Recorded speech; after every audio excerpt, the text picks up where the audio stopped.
graffiti wasn't illegal. A city where everybody could draw whatever they liked, where every street was awash with a million colors and little phrases, where standing at a bus stop was never boring.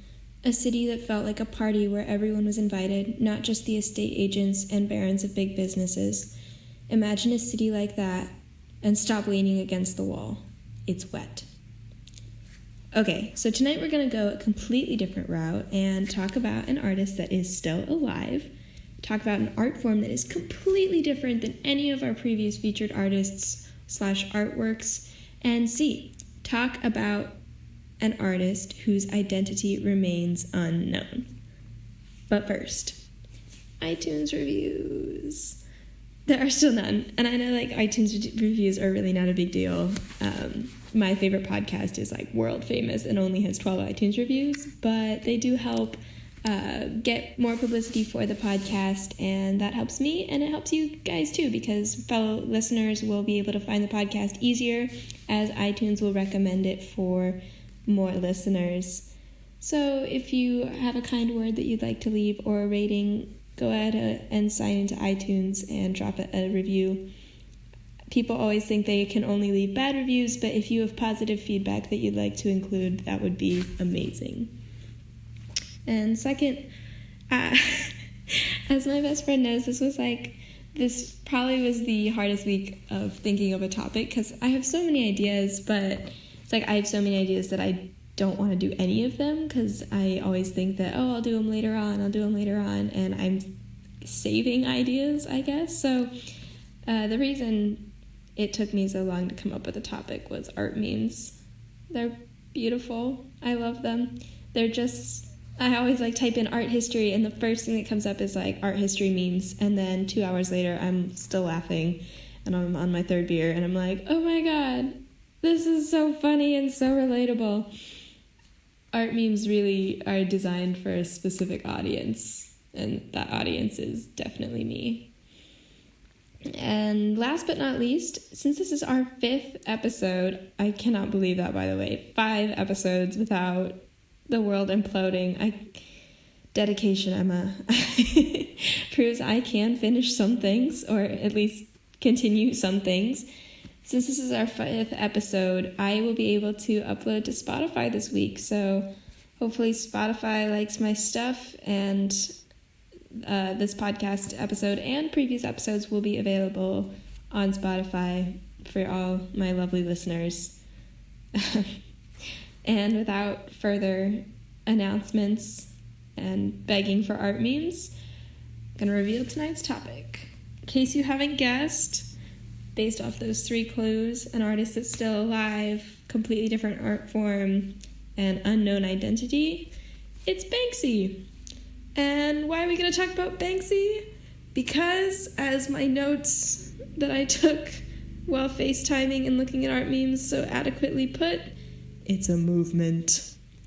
No, that's not really why, but I mean, it is. I thought that in this time of political turmoil, I thought it would be really cool to talk about an artist that is really, I don't want to say he's a political figure, but he really is, because he represents a lot. His pieces are very thought-invoking about the current times. That's a better way to put it. He does pieces that are anti-capitalist, or they have a very clear political message, and whether you vote one way or another or whatever, it's always good to be attuned to what makes pop culture, and how politics can be influenced by pop culture. I don't know if what I'm saying is making sense, but anyway, he's a movement, and he's also the only living artist I could talk about without him coming after me angrily and threatening to sue me and murder me for talking about him on my podcast. Although I'm starting to think about it, he's literally, even though he's a really famous graffiti artist, he's still a graffiti artist, so technically he's a criminal, but I don't know, I don't want to get into that. And also, the final reason is this is a really great opportunity for conspiracy theories. I haven't really hit on many conspiracy theories since our first episode, and though that's not the only purpose of this podcast, it's definitely something that was advertised, and as Valerie says, give the people what they want. So, here we go. The 10-minute history. Arguably, he is the most controversial street artist in the world, and he has an entire art subculture devoted to his work. It can impact any location at any moment, but his identity remains unknown, even after over 20 years of being involved with the graffiti scene, which is so incredible. He's the world's best kept secret in a lot of ways. It's incredible to me. We all have secrets, but we all have that one friend that we tell, and then they accidentally let it slip over, a gin and tonic or something, and then everybody knows, and it's like, this guy obviously has to have a life, and still, we have no idea who he is. Nobody has messed up the secret, and either he's just that good, or, obviously he's that good. Anyway, his identity remains unknown, even after over 20 years of being involved with the graffiti scene. He has worked with many different types of street art media and street art types, and his work not only includes many powerful, controversial images, but they can also be found throughout the internet as viral images. This is definitely the first artist where the internet has actually played a key role in his fame, because with artists like Da Vinci and Van Gogh, obviously, they existed before the internet, and so by the time the internet came around, they were already famous, whereas Banksy, a lot of his work can be, the reason it's so well known is because people see it, take a picture of it, it's on Snapchat, it's on Instagram, look, I found this, whatever, and that's how the world that's how it gets spread around the world. So many of his images are viral images, and you probably, just like with Hieronymus Bosch, you see a Banksy and you don't know Banksy, but subconsciously you know who that is.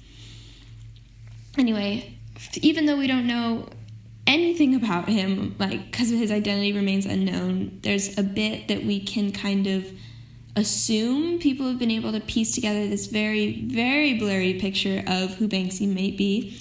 So this is some very early history. He began his graffiti art lifestyle by admiring the works of Blake Lerat and often recycling his old ideas. Also, excuse my French accent. I think that guy's French, but I don't remember. Blake Lerat, and often recycling his old ideas. He has been very active in the graffiti scene since the early 1990s. Initially, he hung around a graffiti crew in Bristol by the name Dry Bread Z Crew, or DBZ. Soon after, he began to partner with Inky, which was another notable graffiti street artist. And honestly, I loved researching for this episode because I did a lot of studying of graffiti when I was younger. I was very, very connected to the punk scene, and when I'm not traveling, I still try to be. People always ask, Emma, you were so punk before you started traveling, why aren't you so punk now? And it's well, have you ever tried to pack for a month of backpacking? Those boots, my Doc Martens just aren't, they're not good for traveling per se. And also spikes, pins, patches, those are all very heavy things. The accumulated weight is heavy, and they're very difficult to sneak onto planes. So I generally leave that kind of stuff at home and favor jeans and t-shirts when I'm traveling. But I'm still very connected to the punk scene, very, very into it, and I love graffiti. I love studying it. I did tag quite a bit when I was younger. Nobody tell anyone. Did I just out myself to the cops? Crap. I did it all legally, don't worry. I did do a lot of stuff, and I've always liked that style. A lot of my sketchbooks are full of graffiti art, street art. I love painting murals, so researching this was just an amazing time because I really got to revisit all this knowledge that I already had, I just forgot about. Anyway, by the age of 18, Banksy began to develop stencils after nearly being caught vandalizing public spaces by the police. As his crew fled from the scene, Banksy was stuck hiding beneath a garbage truck, and it was at this time that Banksy saw stencil letters on the truck. Looking for a faster way to paint, he decided stenciling would be his new graffiti type.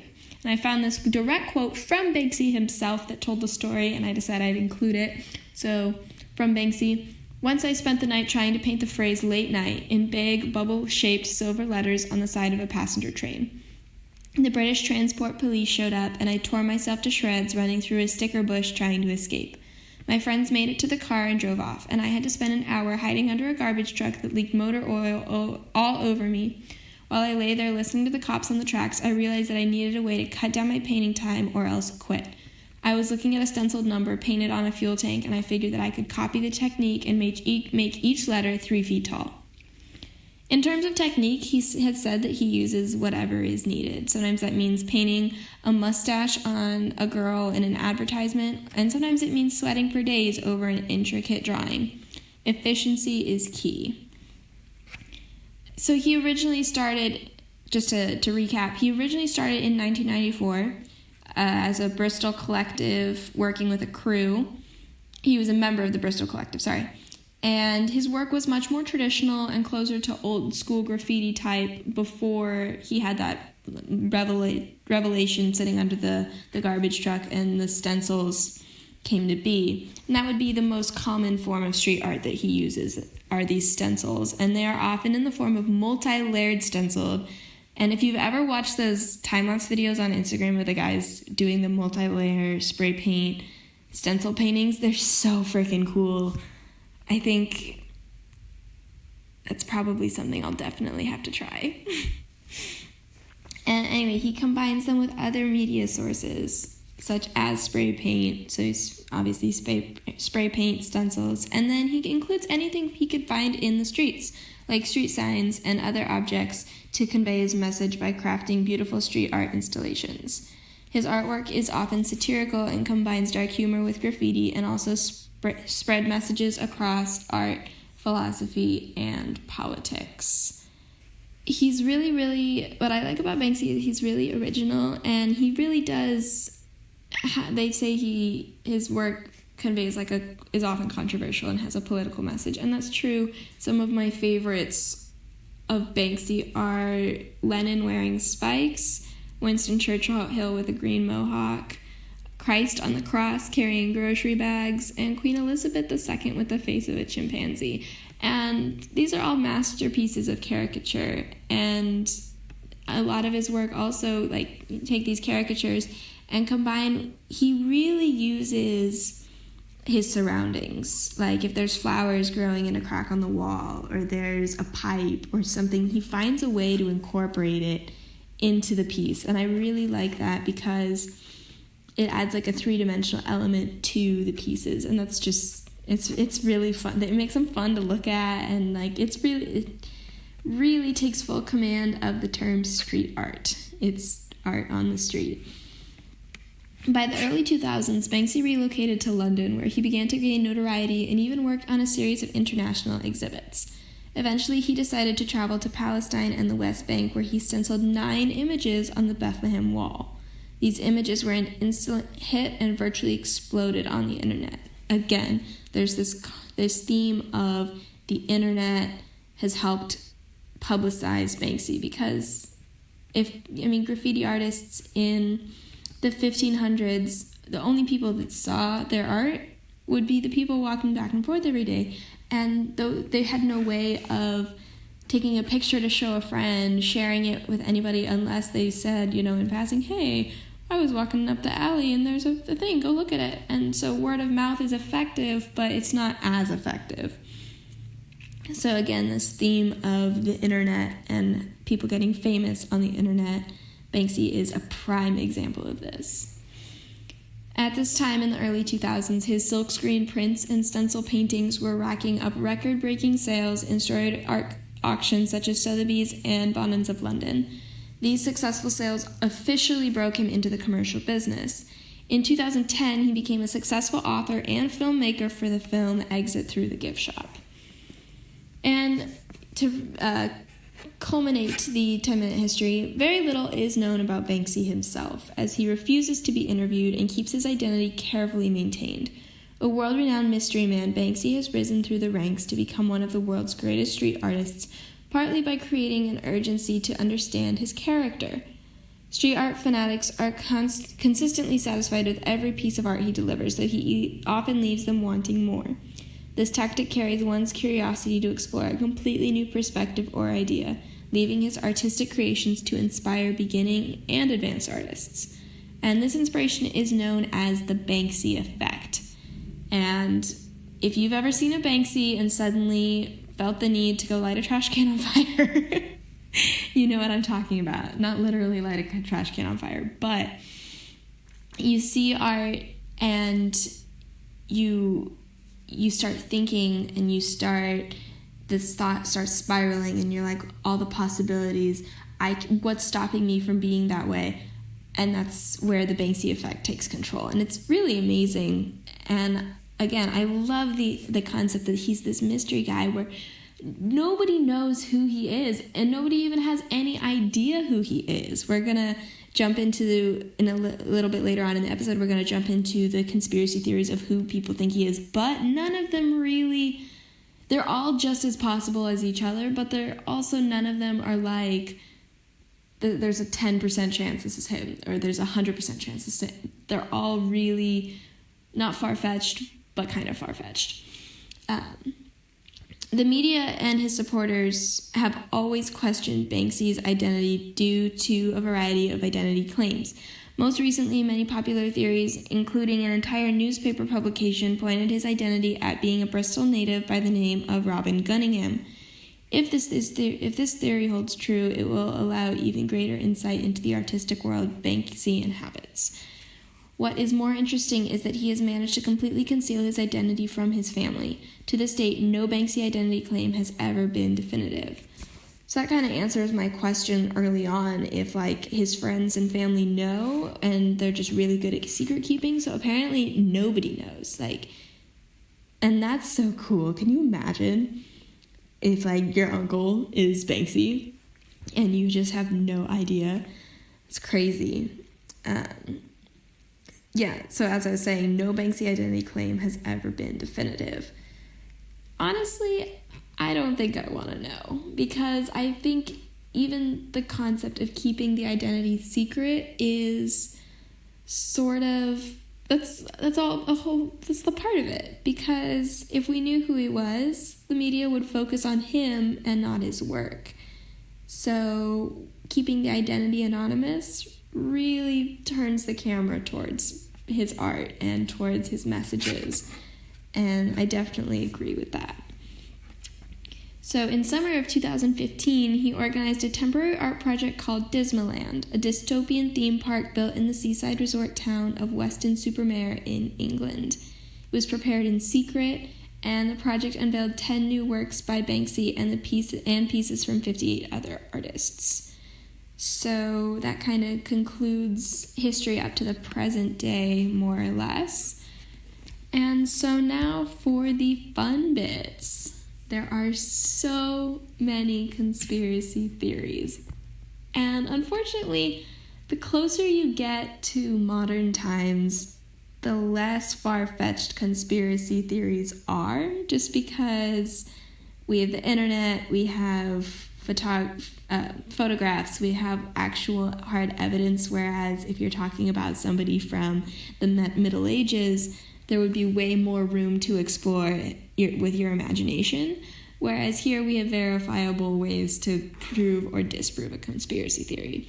So I will note that these conspiracy theories are less along the lines of aliens hidden in the Mona Lisa, and definitely more just kind of thoughts that people have, but still interesting. So for the first section of the conspiracy theories, we're going to talk about possible identities. And dear Lord, there are a lot of them. Type in Banksy conspiracy theories, and every single article is, who is Banksy? So here we go. To kick us off, a quote from Carlo McCormick. It's a curious obsession, this need for people to identify Banksy. And I would definitely agree. He also adds, he's probably been unmasked countless times, but like a good conspiracy theory, the improbably ornate fiction is always going to be more compelling than the simple mundane truth. That I don't agree with, because if he had been unmasked, we'd know. That's just it. We would know. But the first one is Paul Horner.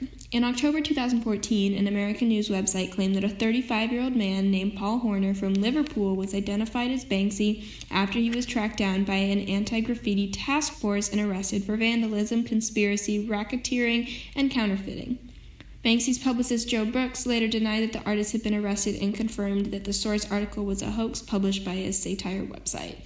So, the great thing about these is they're all really short and can be disproved within like one sentence. So that one's a no-go. Number 2, Richard Pfeiffer. In March 2015, 33-year-old Brooklyn artist Richard Pfeiffer was arrested for purportedly painting graffiti actually done by Banksy. Pfeiffer and his fiancée were admiring a street artwork in Manhattan's East Village when police showed up and accused him of drawing the image. Pfeiffer, who was found in possession of a pen, was able to prove that the chip didn't match the style of the piece cops claim he drew. The charges were dropped 6 months later. How shitty is that? Like, you're admiring an art piece and all of a sudden cops are on you going, you drew it! You drew it! And he's like, no! I was just looking at it. Anyway, number 3. I love this one. There's no name, it's just a woman. In the HBO documentary Banksy Does New York, the Canadian media artist Chris Healy claimed that Banksy is in fact a team of several artists led by a woman. He maintains that the leader is a blonde woman who appears in scenes depicting Banksy's alleged studio in the documentary Exit Through the Gift Shop. The theory remains plausible only because it hasn't been disproved. A lot of these are like that, where the only reason they're still up for debate is because no one given any evidence to support or deny. Number 4, a parking attendant at Disneyland. Reports in the British media claim that Banksy was hiding in plain sight on the site of his satirical amusement park project called Disneyland, which he constructed in the resort town of Weston-super-Mare in 2015. Banksy fans reportedly recognized Robin Gunningham, a man touted to be the mysterious guerrilla artist, from a photograph purported to be a Banksy published by the Daily Mail in 2008. However, it turned out that the parking attendant was in fact an employee of the local municipality. Aw, poor guy. In January 2015, number 5, Robin Banks. In January 2015, a British teenager claimed that a man introducing himself as Robin Banks gave him a print signed by Banksy on a train in Oxenholme, England, after the young man helped the artist pick up paints that fell out of his carry-on bag. Banksy reportedly told the boy that the picture was worth £20,000, which is the equivalent of $24,000 US. And that one doesn't actually show why it's not true. I'm reading off an article as usual, but that one doesn't really show why it's not true. I'm guessing it was a fake, but who knows. Number 6, Mr. Brainwash. Some say that the clownish French artist who starred in Banksy's documentary Exit Through the Gift Shop is in fact one and the same as Banksy, even though Mr. Brainwash is widely derided by art experts as a pretty terrible artist. This guy, McCormick, says there's a 1% chance. He's, quote, no.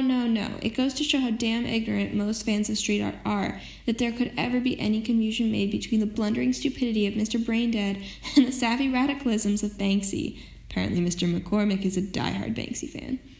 Simply put, Theory is a rich kid who could provide artists like Banksy with access to prime properties in LA so that some of the more daring conquests could have been given permission. I am not an expert in these matters, but if I had to guess, that's how Theory ended up mucking everything with his baby formula of bad art direction and mindless cut-and-paste juxtapositions. End quote. Apparently that would be a no-go on Mr. Brainwash. Number 7, Robert Del Naja. Journalist Craig Williams claimed to have compelling evidence that Robert Del Naja, frontman of the electronic music band Massive Attack, is also Banksy. I'm going to get into this theory a bit later on.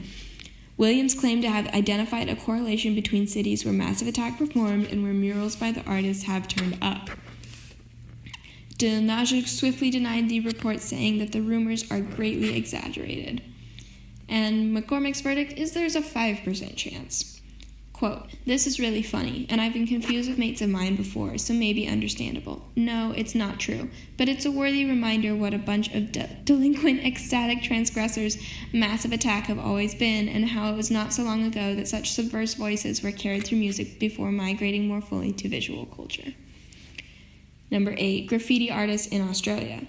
YouTuber user Mia S. claims she caught Banksy in the act after filming a man perpetrated to be the elusive street artist in Melbourne, Australia. The video shows a bespectacled man in jeans, a dark jacket, hooded sweatshirt, and watch cap. She confronts the graffiti artist in the video before he tells her to fuck off and flees the scene. I'd say that, it's possible, but I don't know. Stuff like that seems like it would be way more staged than real. Like, this likelihood of it being staged is way more than it being real. So I'd say, there's a 50-50 chance. Who knows? It could have been him. It could have been not. Whatever. Number 9, man in Red Hook warehouse. Twitter blew up when photos supposedly depicting Banksy preparing his artwork Siren of the Lambs emerged online.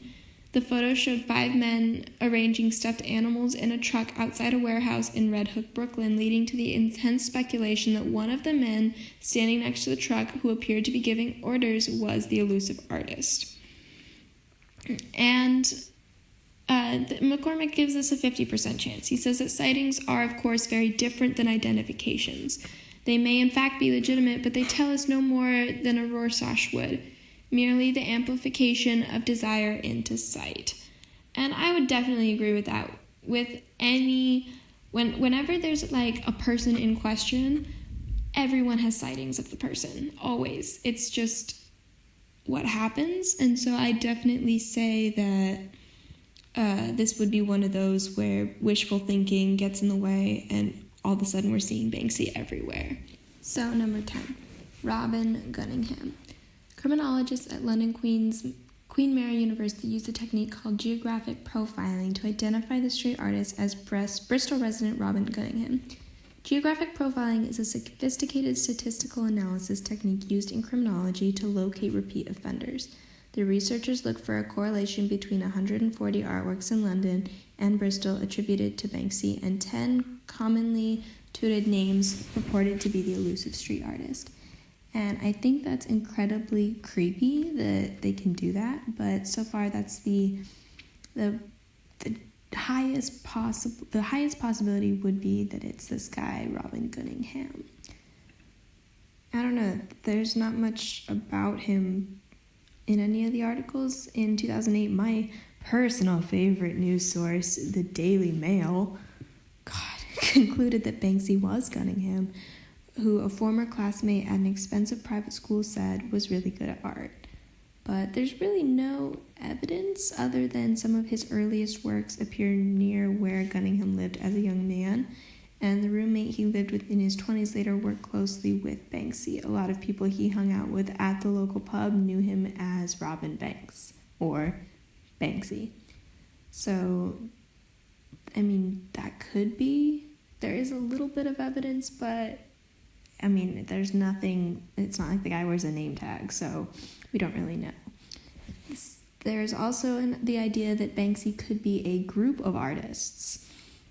And this is one that actually I could get behind this one because his works pop up randomly all over the world. And this HBO documentary about Banksy suggests that the artist isn't an individual, but he is actually an artist collective that works together. The documentary showed the massive amount of work that goes into a Banksy piece, not just the making of individual piece, but scouting locations, providing security, and helping keep everything secret. And this is again where the theory comes in that the leader is a woman who is in charge of these 7 people, and they go around, and it's actually a group effort to do these murals and these street art paintings. There's also a little bit of hearsay that Banksy and other graffiti artist Nick Walker are the same person. They do have similar artistic styles, but it's just mostly like a rumor. So those are the most widely known conspiracy theories about who Banksy is, and most of them are just like people think that they've seen him or they make a connection, and a lot of it is based off of speculation and not fact. But here is I mentioned earlier I would dive a little deeper into the massive attack theory, and so here's a little bit on that. And massive attack is, for people who don't know, it's a band, I think. I haven't actually listened to them, but I think it's like hip-hop kind of music. I'll definitely look them up later on, see what Massive Attack is about. But according to Daily Mail, again, totally a great, reliable news source in case anybody is looking for real articles, real news. On at least 6 occasions, more than a dozen Banksy murals appeared shortly before or after a Massive Attack gig in the same city. 3D was a graffiti artist in the 1980s and has admitted he is friends with Banksy. When Banksy produced 14 stencils across New Orleans on the anniversary of Hurricane Katrina, Donaja co-wrote the soundtrack to the New Orleans-themed documentary. Donaja also appeared in Banksy's Exit Through the Gift Shop, and Banksy even provides the foreword to the book 3D and the Art of Massive Attack. And now, Banksy's newest project, the Waldorf Hotel in the West Bank in Bethlehem, will be featuring a performance by Massive Attack, although he's not the only artist playing. This is yet another performance that adds to the mountain of evidence. We're not saying that it's fact, but come on, let's just call a spade a spade. But hey, we're not complaining over here. The opening of the hotel has brought us some awesome innovation from the guerrilla artist. Elton John played the opening party on the Art Hotel's automated piano. Trent Reznor and Atticus Ross, Hans Zimmer, and Flea will be performing on it too. According to Consequence of Sound, the opening coincides with the centenary year since the British took control of Palestine. The hotel windows overlook the wall separating the Palestinian territory from Israel, giving the hotel the accolade of having the worst view in the world. Now, all of this may have the world screaming Banksy's name, but we hear those soft undertones whispering Donaja's name. So, Daily Mail isn't necessarily the most reliable news source, as my sarcastic digs at it in this episode have kind of hinted at that. However, these are viable facts, and it's definitely possible, although one of their facts literally is that the graffiti artist and 3D and Massive Attack have admitted that they're friends. So why aren't they just friends working together? Why do they have to be the same person? That's my only real thought on that. But yeah, so that's about it for conspiracy theories as to his identity, but there's a few others that I'm also going to talk about that don't have anything to do with his identity, but more about his work. And the first one is a Banksy movie and the belief that it's actually a Banksy prank. And it's a quote-unquote documentary that was released, I'm actually not sure when it was released, but it's a documentary, and I'm going to be reading from an article called Here's Why the Banksy Movie is a Banksy Prank, and it's by Alyssa Walker. In the summer of 2008, I saw an article in the LA Weekly about a massive street art show mounting in LA named Life is Beautiful. On the outset, the show seemed ambitiously cool. The 125,000 square foot show was being staged in CBS's abandoned Columbia Square studios, a massive modern office complex where I Love Lucy was filmed. The artist, Mr. Brainwash, or MBW, was an up-and-comer who had already plastered the city in his likeness as a guy holding a video camera. And the timing for such a spectacle could not have been more perfect. Artists like Shepard Fairey had illegal works dotting some same blocks as their gallery installed shows, and we were all still talking about the dusty downtown warehouse vandalized by Brit Street artist phenomenon Banksy 2 years ago. But something here seemed off. The cliches, the rip-offs, the triteness of a Campbell's soup can crossed with a spray paint can, all the Warhol references, the name Mr. Brainwash, and most of all, ringing endorsements for the show from the two most famous street artists in the world, Fairey and Banksy. The whole thing, it's clear now, was an intricate prank being pulled on all of us by Banksy, who has never publicly revealed his identity, with Fairey as his accomplice. The new documentary, Exit Through the Gift Shop, directed by Banksy and co-directed by Shepard Fairey, takes that prank one step further. Ostensibly, Mr. Brainwash, whose real name is Thierry Guetta, was a French-born expat living in LA who had been attempting to make a documentary about street art when he came in contact with Banksy. The outrageous plot of the film is that Banksy was so horrified by Gutta's would-be movie, there's even an over-edited bad first cut of the movie shown, and so fascinated with Guetta that he turned the cameras on him, only to be completely blindsided when Guetta ripped off his style. That's what the movie says. But what really happened is that when Banksy did encounter the filmmaker, he convinced Guetta to pose as a budding graffiti artist wannabe so he and Ferry could direct him in real life, manufacturing a brand new persona that both celebrates and criticizes the over-commercialization of street art. Guetta is the biggest giveaway here. His klutzy, bumbling character is blissfully over the top and clearly in on the ruse. His biography even has holes. He's an orphan. His mother died and he was sent to a foster home with a family of at least 4 who lives in Los Angeles. Yet he has no discernible income other than owning a vintage clothing store which supposedly finances a decade's worth of trips to film street artists all over the world, as well as provides tens of thousands of dollars of capital for his own show. After Guetta decides he wants to become an artist, we follow him as he stumbles all over LA, spilling paint, clumsily wheat pasting his own art, and for good dramatic measure, he even puts his likeness right over an Obey image by Ferry. Which leads me to the other problem. Besides watching him operate a can of spray paint, we never see Guetta actually create any art. His signature image, the guy with the camera, he says was drawn by an illustrator, and it looks like Banksy trying to not look like Banksy. At one point, one of the army of graphic designers he hired through Craigslist holds up the art book tagged with post-its showing what famous artworks they were instructed to rip off. He admits he also used help from Banksy and Ferry's own factory-like terms. The show itself was produced by Daniel Solon, who produced Banksy's barely legal show, and Roger Gassman, a co-founder of Ferry's magazine, Swindle. Some conspiracy theorists say that Guetta is Banksy, but that sounds ridiculous. Then there's the film plot's central concept. Banksy and Ferry both say they were so grateful to Guetta for documenting their highly illegal middle-of-the-night work as street artists that they bend it over backwards to help him with his art career. But neither artist has ever had a problem attracting would-be documentarians. Quite the contrary, new work by Banksy that was put up in LA this week attracted camera-happy fans within hours. Again, that's the theme of the internet. And there's plenty of footage, even in the movie, of Banksy's own people documenting him working on walls in the West Bank before he ever met Guetta. Additionally, we're spoon-fed bizarre, effusive comments in the film about how famous Mr. Brainwash is, how his career has totally eclipsed that of Banksy and Ferry.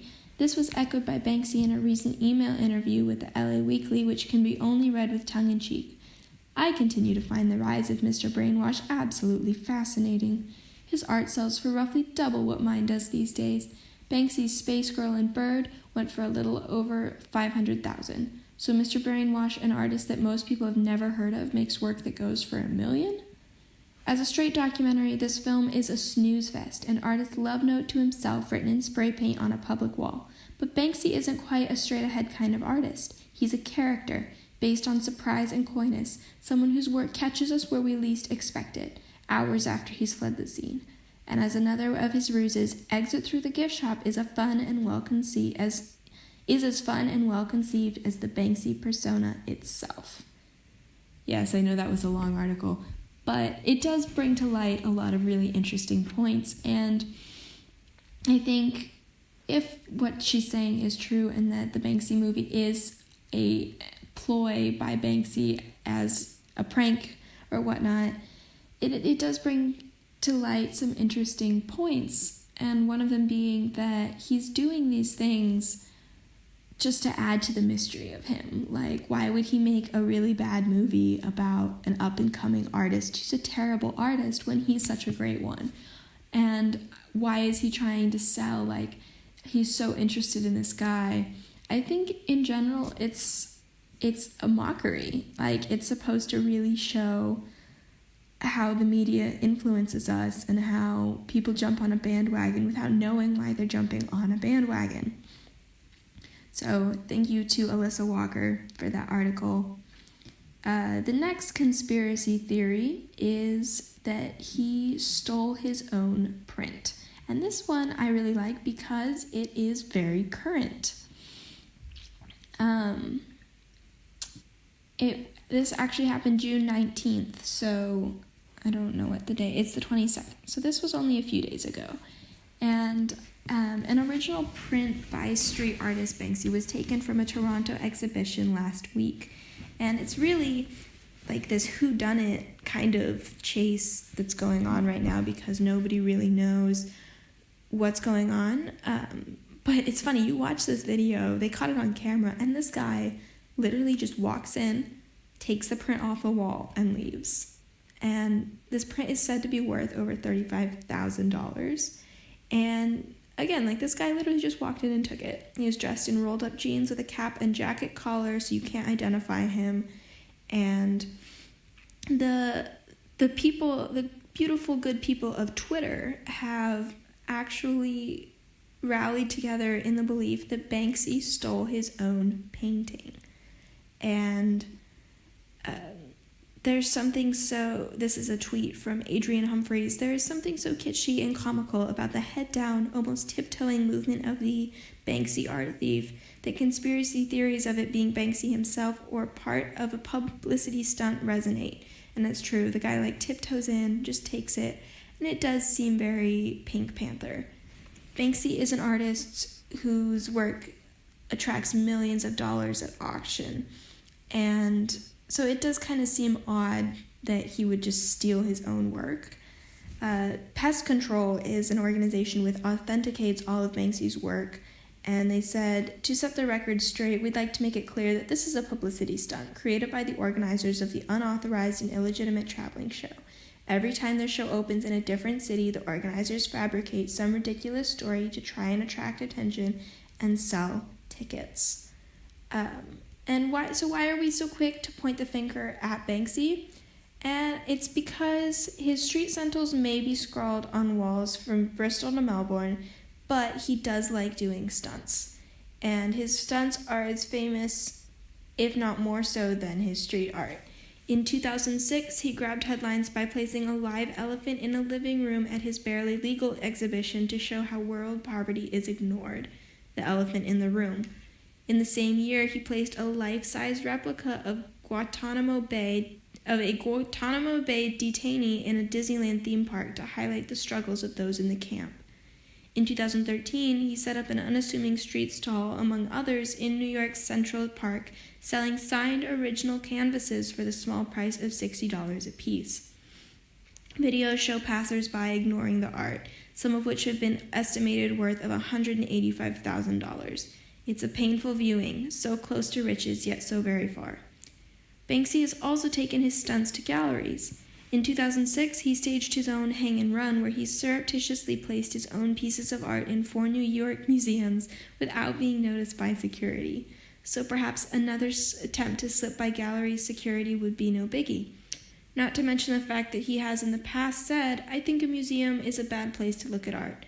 The worst context for art is other art.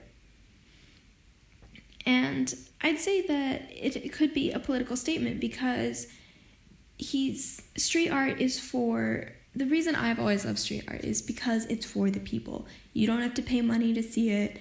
You don't have to be famous to see it. You don't have to do anything to see it. You can just be walking along. You can be driving your car and the street art is there. And so I think that this is a political statement. I think that this could actually be like a silent protest. Though his sales have earned him serious money, he's been known to ridicule those willing to fork out money for his work. After a successful auction of an item at Sotheby's that earned him about £200,000, he posted a photo to his website saying, I can't believe you morons actually buy this shit. And it's kind of true. He's pointing a middle finger towards art collectors, towards people that buy art just because they think it's worth something and it makes them cool. Art is for the masses. Art is for anyone who wants to be or have art. And it shouldn't be a distinguishing factor if you can pay $35 to go to an art show or not. And I'd say he probably hates seeing his art sold and bought when he's a graffiti artist.